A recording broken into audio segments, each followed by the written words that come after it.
Katika michezo leo tutazungumzia mechi ya marudiano baina ya Yanga FC dhidi ya Silver Strikers. Yanga wanaikaribisha timu ya Silver Strikers kwenye mchezo wa marudiano mguu wa pili. Hii ni baada ya mechi ya kwanza kumalizika kwa Yanga kufungwa goli moja. Klabu ya Yanga wameamua kuweka utaratibu wa wanachama wote kuingia bure uwanjani. Msemaji wa klabu hiyo Ali Kamwe amethibitisha usemi huo.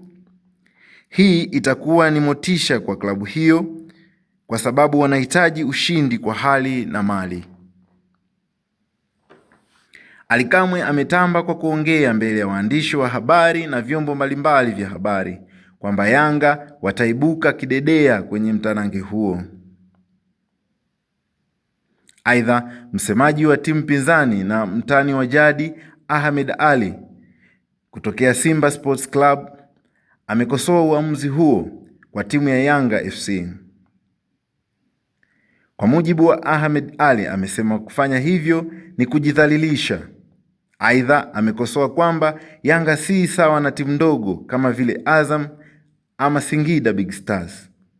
Kufanya hivyo kunaonyesha kutokukomaa na kuonyesha mashabiki wao ni fedheha na ni jambo la hovyo. Hii inaonyesha mashabiki hawana thamani. Lakini yote kwa yote ni dalili njema ya ushindi kwa sababu wapo nyumbani.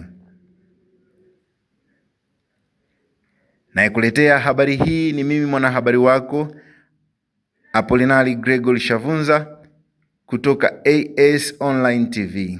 Asante.